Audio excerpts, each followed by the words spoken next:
So the Knicks haven't won since '73. Would you blame this on the owner? Well, the owner doesn't play. But the moves that he makes, Well, yeah, it can be. It's all the parties involved, uh, from top to bottom. Everybody has a role in this. I thought we had an opportunity to come back in 2000, but I got traded, which hurt me because I thought I was gonna be in New York forever. And I got traded. The deadline, I was in Hackensack, New Jersey, at Derek Coleman's barbershop called Celebrities in Hackensack, New Jersey, getting a haircut. It was a blizzard, getting ready to go out, and the trade deadline is at 12 o'clock. I get a call at 11:59 and 30 seconds that I had been traded to Toronto. So that kind of, threw me off. I was still bitter about it, but I thought we had an excellent opportunity to come back and have a good season. But uh, as far as them continuing to not play at the level or get to championships, I don't know. They've had good teams, but everybody from top to bottom should take the blame, not just the owner. The owner should, is going to take a lot of blame because of um, a lot of unfortunate incidents that's happened, with Oak, the way he was treated. Um, I'm talking I, about at the stadium when he banned him and had yeah, him when they banned him, arrested. me supporting him, about I would be there for him. If I was there, I would have went to jail too. And them not, invite me to the celebrate our 97, 2000 teams and not invite no. So it's just a lot of little instances that you wouldn't think a franchise would, do to its players. Hmm. And so I think a lot of that has to do with, the fans blaming the owner. But like I But said, you hear from the players too. You hear from like players that they even play for. Charles Barkley says the Knicks was like one of the worst organizations. well, he You said know, that okay, organizations, that's fine, but winning the championship takes all parties involved. Like coaches don't play, right, they get the right. blame. Owners don't play, they get the blame. GMs don't play, they get the blame. The players have to take it upon themselves to police each other and get better and be better. The Hmm. coaches give you the plays, but if you see a play that don't work, shit, don't run the play. Run the play you know that's going to work because at the end of the day, you all gonna look better if you win Right. and if a play work. So sometimes the players got to take upon themselves to do something different if something's not working. I would do it when I was playing all the time. Jeff might call a play, but if I come to Patrick 2 or 3 times, he shoot a fadeaway and miss, I'm running my play, or I'm Right. running Allen's play, or I'm Right. running LJ's. You have to be able to trust yourself and trust your teammates, and them trust you as well. For if something's not working, go to Plan B. And my father taught me that at a young age. He said, "Hey, man, if it ain't working, do something else. To something else. Right. Yeah, do something different." Well, I think we're looking at the owner, so the team, because you hear that a lot, and especially you hear that this guy is like the worst owner in the league. Like as a fan, you're listening to that because you don't know, as yourself, you're in the league, so you play for the organization. But I didn't spend a lot of time with him. I was under his father. He came late. But what I hear from, and I can just look and see what he did to Oak and know that he's an egomaniac.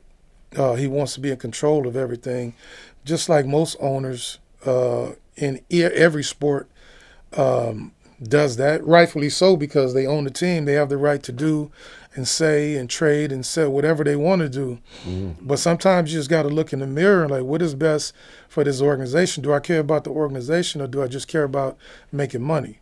Making money. But at Uh, the end of the day, it's like, you could look at the team and all that stuff, but if you make it uncomfortable for the players, if you're throwing out fans because they sell the team, something's definitely wrong with you, bro. Like you should just give that up. Now you banning fans because they're yelling that out.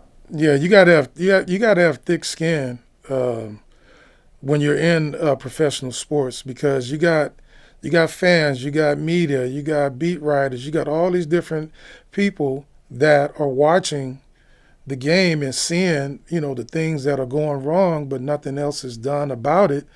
But there's nothing you can do because he owns the team. The only person that can intervene and say anything is the commissioner.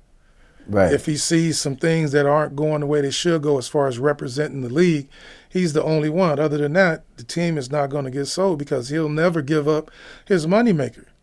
You know what I mean? Madison Square Garden and the team, regardless of how bad they are going to always sell out. Yeah. What's the owner for the Suns? Like they want him to sell the team. Oh yeah, he been doing some crazy stuff. Yeah, I don't know him per se, but I heard about, how he is and how he treats players and the language he uses. Yeah. Like I said, I never speak on another man's personal life because I don't know. I don't have all the details, so I can't speak on that.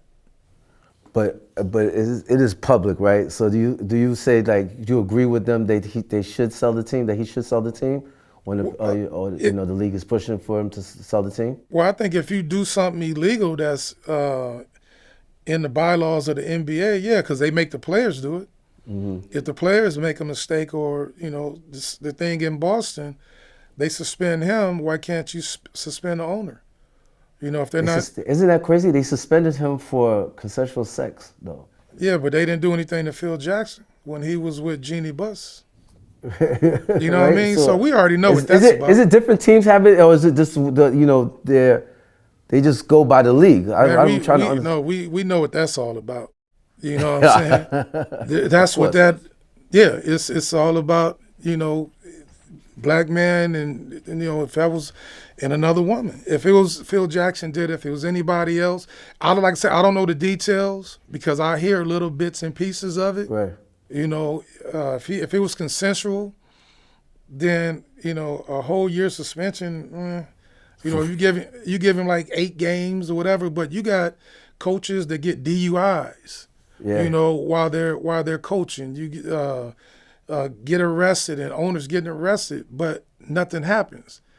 And I'm sure that fucking around happens through the whole league for years. It's not like it's just started. Absolutely. Right? Absolutely. You got people working in the same environment that might have a physical attraction to each other are going to act on it. Now, I can understand the marriage part and doing something while you're married. Right. That's absolutely wrong. Right. That shouldn't occur. But if you're just two grown individuals and you decide to have consensual sex, I don't see what's wrong with it.